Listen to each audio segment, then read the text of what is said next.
Eto na, nagbigay po ng mga grounds ito hong si dating Pangulong Rodrigo Roa Duterte mga kabida.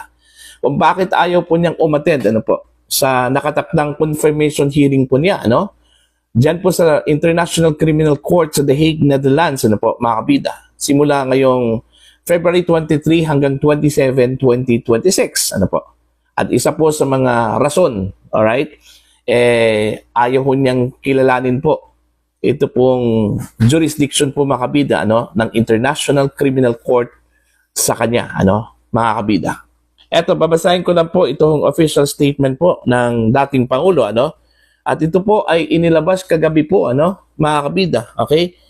I, Rodrigo Roa Duterte, wish to waive my right to attend the hearing on the confirmation of charges currently fixed for 23 to 27 February 2026.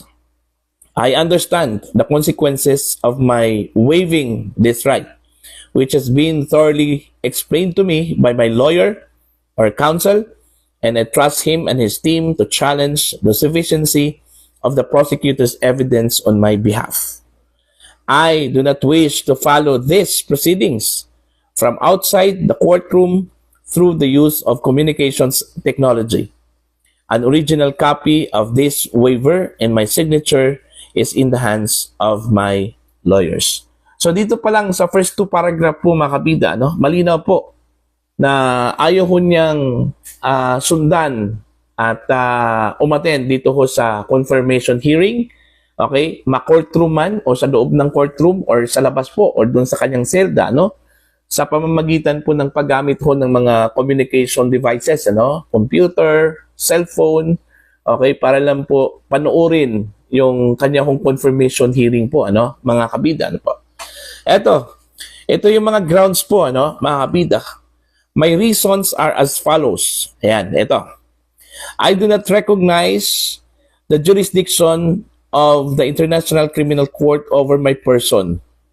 I am a Filipino citizen, forcibly pushed into a jet and rendition to The Hague in the Netherlands in flagrant contravention of my country's constitution and of my national sovereignty.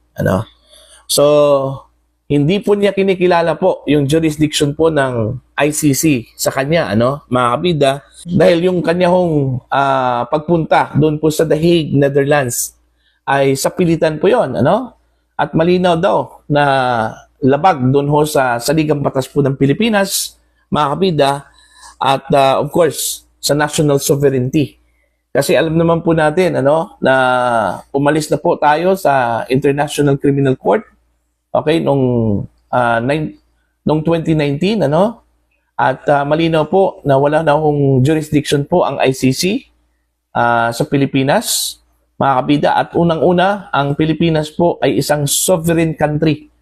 Meron pong sariling gobyerno, mga kabida, dapat re-respetuhin yun, sana, ng International Criminal Court, mga kabida.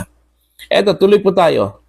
My kidnapping was facilitated by the office of the incumbent president of the Philippines with a plane specially chartered for this purpose. The claim that I oversaw a policy of extrajudicial killings is an outrageous lie. These claims have been peddled by the political opponents for many years, and as my nation knows, they are based on the word of individuals whose credibility has been thoroughly discredited. I do not wish to attend legal proceedings that I will forget within minutes. I am old, tired, and frail. I wish to this court to respect my peace inside the cell it has placed me. I have accepted the fact that I could die in prison. But those that desire this fate for me should know that my heart and my soul will always remain in the Philippines. I am proud of my legacy and my service to my countrymen around the world. Let no one doubt my love for and loyalty to the Filipino nation. Kaninyo ako magpabiling sulugon. Rodrigo Roa Duterte, the ICC Detention Center, The Hague, the Netherlands, dated this 17th day of February 2026. So, malinaw po, mga kabida, ano? Ayaw ho niyang umattend dito ho sa confirmation hearing po, ano? Na nakatakda sana o nakatakda ngayong February 23 hanggang 27 po, ano? 2026, mga kabida. Malinaw po, dun ho sa dalawang pinakamabigat po, ano? Na rason. Una, ayaw ho niyang kilalanin po ito hong jurisdiction po ng International Criminal Court dahil unang-una po, ang Pilipinas ay umalis na po sa ICC bilang miyembro, ano, mga kabida, noong 2019. At tsaka pa po sila nag-conduct po ng kanilang official investigation. Alright? 2 years after, noong 2021. So kung titingnan po natin, mga kabida, talagang wala na po silang jurisdiction. Sana, ano, mga kabida, ano po. So balit iginiit po ng ICC na meron po silang jurisdiction dahil ang kanilang iniimbestigahan daw, mga kabida, yung panahon kung saan miyembro pa po itong Pilipinas po, ano, sa International Criminal Court, ano. Pero malinaw po doon ho sa panuntunan po, ano, ng ICC po, mga kabida. Okay? Na pag once umalis ka bilang miyembro po ng ICC, ano, totally wala ka ng jurisdiction. Kahit nasasabihin po na ang iniimbestigahan po is about way back nung miyembro pa po itong Pilipinas ng ICC po, ano, mga kabida. Yun kasi yung iginigiit po ng kampo po ni Digong, ano, mga kabida. Una, yun yung kini-question po nila doon ho sa pre-trial chamber. Alright? Subalit ni-reject po yun. Okay? Kaya umapila po ito, mga kabida, sa appeals chamber ngayon. Wala pa pong sagot at decision po itong appeals chamber. At siguro, parte po yun, mga kabida, sa confirmation hearing po. At yun yung aabangan po natin po, ano, mga kabida. Okay? Ang dami hong mga eksperto po na nagsabi na wala na pong jurisdiction po itong ICC, mga kabida, ano po. Okay? Okay lang sana daw kung ang kanilang ginawang investigasyon ay prior doon ho sa paglabas natin, ano, bilang miyembro po ng International Criminal Court. Kaso, yung ginawa pong investigasyon po nila ay hindi po official eh. Noong 2021 lang po, ano, 2 years after na umalis po tayo sa ICC, tsaka pa po nila official na kinonduct, mga kabida, yung investigasyon po ng Office of the Prosecutor, ano, mga kabida, ano po. Yung pangalawang rason po, dahil sa kanyang katandaan at pagiging frail, ano, mga kabida, posibleng makalimutan daw niya yung bawat salita, ano po, during the confirmation hearing at most probably during the trial, ano. Yun kasi yung iginigiit ng kanyang mga abogado po, ano, mga kabida, that the former president cannot stand trial, ano. He is not fit to stand trial, mga kabida. Subalit, nirefute po ito ng prosecution eh.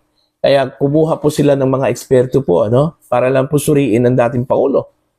At yun, lumabas po, mga kabida, yung report po ng mga experts na the former president is fit to stand trial, ano. So, yung sinasabi po ni Digong, mga kabida, no, na wala hong jurisdiction, matagal na po yung sinasabi yon. Alright? Since the time na siya po ay Pangulo po ng Pilipinas, sinasabi na po niya yon, mga kabida, na wala hong jurisdiction ang International Criminal Court sa kanya. Kaya, pinanindigan po ng dating Pangulo ngayon, ano, mga kabida. Okay? Hindi naman po ma-violate yung kanyang right dito, ano, dahil unang-una po, ni-waive po ng Pangulo po o ng dating Pangulo yung kanyang karapatan. Okay? Total, meron man po siyang mga lawyers, ano? His lawyers or his legal team, ano, can defend him, okay, in court despite his absence, mga kabida. Kahit hindi po siya magpapakita po. Okay? Kaya po nilang depensahan po ang dating Pangulo daw, ano, mga kabida, sabi po ni Pangulong Rodrigo Roa Duterte, ano po. At may tiwala naman po siya sa kanyang legal team, ano, mga kabida. Okay? Basta lang, ang importante lang po dito, hindi po bias ang mga judges po dyan sa International Criminal Court. Yun lang po yung, kumbaga, panalangin po ng kampo po ng mga Duterte, ano? Kasi gaano pa ka tindi, ano, yung ebidensya po ng depensa ng kampo po ng mga Duterte, kung mismo ang mga judges pikit mata, ano, mga kabida, ayaw hong tignan, ano, yung mga ebidensya to refute dun ho sa ebidensya po ng mga sinasabi ho nilang biktima ng extrajudicial killings, ano, in the guise of the war on drugs, ano, yung dating Pangulong Rodrigo Duterte, walang silbi yun, ano? Okay?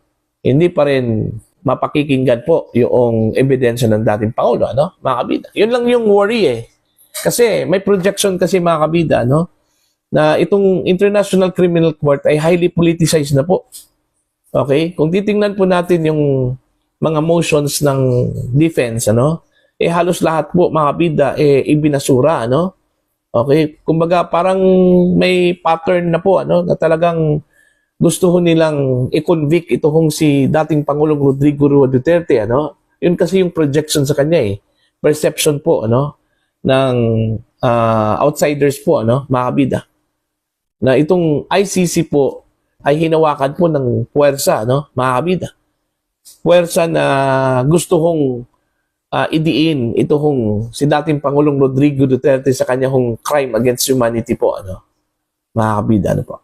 So, abangan na lang po natin to, ano, kung anong mangyayari po sa confirmation hearing, mga kabida, kung matutuloy ba ito without the presence of the former president, ano, mga kabida, o kung matutuloy man po ito, ano kaya ang magiging resulta, ano, mga kabida. Kasi inaabangan din, ano, yung decision po ng appeals chamber doon ho sa jurisdiction issue, ano, mga kabida, ng International Criminal Court over former President Rodrigo Roa Duterte.